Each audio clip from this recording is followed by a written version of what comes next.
दो लाख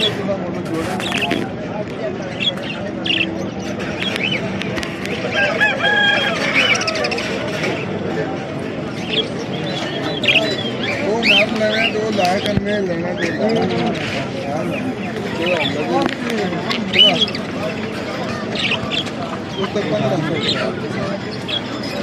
नारे कला रत्ती अखिया लेना नहीं है